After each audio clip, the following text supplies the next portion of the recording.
بسم اللہ الرحمن الرحیم۔ سامعین کرام السلام علیکم ورحمۃ اللہ وبرکاتہ۔ تاریخ حیات میں اللہ تعالیٰ کی جانب سے انسانوں کی رہنمائی کے لیے 1,24,000 پیغمبروں کا نزول ہوا، جن پر اللہ تعالیٰ نے کچھ قوانین پر مشتمل صحیفے اور کچھ کتابیں نازل فرمائیں۔ صحیفوں کی تعداد 140 جبکہ بعض روایتوں کے مطابق 124 ملتی ہے، اور 4 پیغمبر کے اوپر 4 بڑی کتابیں نازل ہوئیں، جن کے نام توریت، زبور، انجیل اور قرآن پاک ہے۔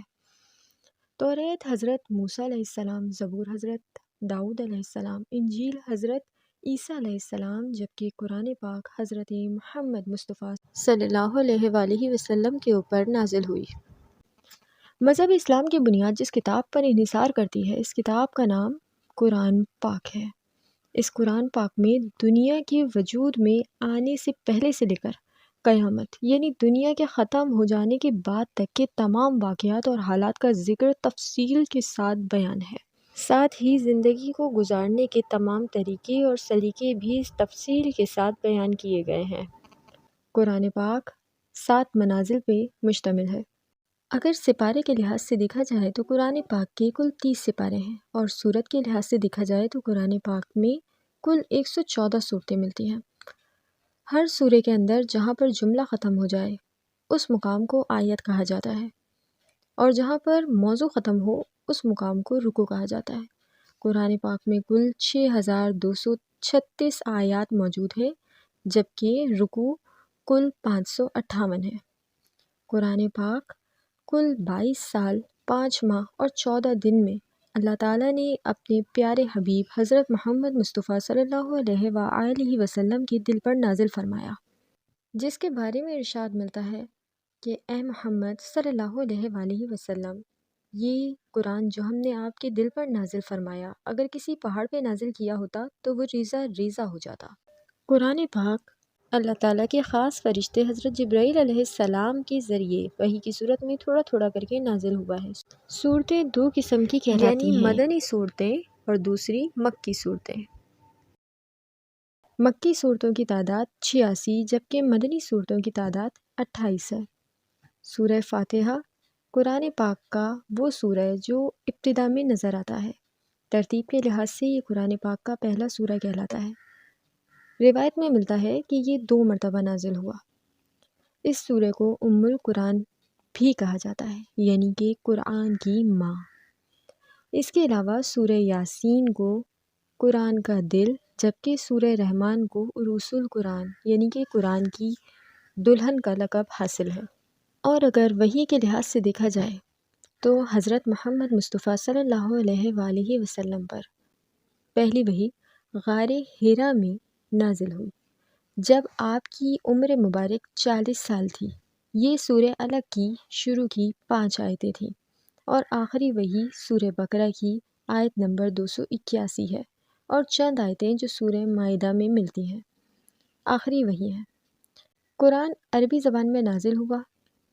عربی زبان میں ہی اسے پڑھنے کا بہت ثواب ملتا ہے، دنیا بھر میں لوگ اسے عربی زبان میں ہی پڑھتے سنتے ہیں، لیکن اللہ رب العزت سورہ یوسف کی آیت نمبر 2 میں ارشاد فرماتا ہے، ہم نے اس کو عربی میں اس لیے نازل کیا تاکہ تم اسے سمجھ سکو، کیونکہ قرآن کا نزول جہاں ہوا وہاں کے لوگ عرب تھے، لہٰذا قرآن کو عربی میں نازل کیا گیا تاکہ وہ اسے اچھی طریقے سے سمجھ سکیں۔ اسی لیے تمام زبانوں میں اس کتاب کا ترجمہ کیا گیا ہے تاکہ لوگ اپنی اپنی زبانوں میں اس کو سمجھ سکیں۔ لیکن قرآن پاک اللہ تعالیٰ کی بہت معتبر اور بڑی کتاب ہے جو پچھلی تمام کتابوں اور صحیفوں کی تصدیق بھی کرتی ہے، اسی لیے تو اسے ام الکتاب کا لقب ملا ہے۔ لیکن اس کتاب کے ترجمے کو سمجھنا اتنا آسان نہیں۔ مثال کے طور پر ہم کسی قانون کی کتاب کو لیں اور اپنی زبان میں اسے پڑھنا شروع کر دیں، ہم اسے پڑھ تو سکتے ہیں لیکن سمجھ نہیں سکتے۔ سمجھنے کے لیے ہمیں کسی نہ کسی استاد کی ضرورت ضرور پڑے گی۔ اسی طریقے سے قرآن، ہم اسے پڑھ تو سکتے ہیں لیکن سمجھنے کے لیے ہمیں حضرت محمد مصطفیٰ صلی اللہ علیہ وآلہ وسلم اور ان کے اہل بیت علیہ السلام کے فرمودات کو مد نظر رکھتے ہوئے جاننا ضروری ہے، کیونکہ ان سے بڑا کوئی استاد نہیں۔ قرآن پاک کے اندر کچھ راز بھی موجود ہیں۔ یہ وہ حرف ہیں جن کا کسی زبان میں ترجمہ نہیں کیا جا سکتا، اور جہاں بھی یہ حرف پائے جاتے ہیں ان کو الگ الگ کر کے پڑھا جاتا ہے، جیسے کہ الف لام میم قاف، اس طریقے سے کر کے بہت سے حرف۔ ان کی تعداد 29 ہے۔ ان حرف کو حروف مقدیات کہا جاتا ہے۔ ان کا مطلب یا تو پروردگار عالم کو معلوم ہے یا ان کو جن کو اللہ تعالیٰ نے خود علم قرآن دے کر بھیجا۔ اب بات کر لیتے ہیں کچھ اور معلومات کے بارے میں۔ قرآن پاک میں جو 114 صورتیں موجود ہیں، یہ تمام صورتیں چھوٹی اور بڑی ہیں، ایک برابر نہیں۔ تو قرآن پاک کی سب سے بڑی سورہ سورہ بقرہ ہے، جس میں 286 آیتیں ہیں، اور سب سے چھوٹی سورہ سورہ کوثر ہے، جس میں 3 آیتیں ہیں۔ ہر سورہ کے شروع میں بسم اللہ الرحمن الرحیم ضرور ہے، لیکن ایک ایسا سورہ بھی ہے کہ جس کے شروع میں بسم اللہ نہیں ملتا، اور اس سورہ کا نام سورہ توبہ ہے۔ اس سورہ کو سورہ برات بھی کہتے ہیں۔ برات کے معنی بیزاری کے ہیں، کیونکہ اس سورہ میں زیادہ تذکرہ مشرکین سے برات کا ہے، یعنی کہ بیزاری کا، لہٰذا اس کے شروع میں بسم اللہ موجود نہیں۔ لیکن اس کے برعکس ایک ایسا سورہ بھی ہے کہ جس کے اندر 2 مرتبہ بسم اللہ پائی جاتی ہے، ایک تو شروع میں اور ایک اس کی آیت نمبر 30 میں۔ اس سورہ کا نام سورہ نمل ہے۔ پروردگار عالم نے قرآن میں کئی مقامات پہ قسمیں بھی کھائی ہیں۔ وہ قسمیں کن کن لوگوں کے بارے میں اور کس کس حوالے سے کھائی گئی ہیں، انشاءاللہ اگلی پارٹ میں آپ سے اس موضوع پہ تفصیل سے بات کی جائے گی۔ قرآن پاک کی سب سے بڑی آیت سورہ بقرہ کی آیت نمبر 282 ہے۔ قرآن پاک میں کچھ ایسی آیات بھی موجود ہیں کہ جنہیں آیت سجدہ کہا جاتا ہے، جن کو پڑھتے ہی ساتھ سجدے میں سر تسلیم خم کر لینا ضروری ہے۔ یہ آیات جس مقام پہ پڑھی جائیں وہیں سجدہ کرنا لازم ہو جاتا ہے۔ قرآن پاک میں 15 آیت سجدہ موجود ہیں۔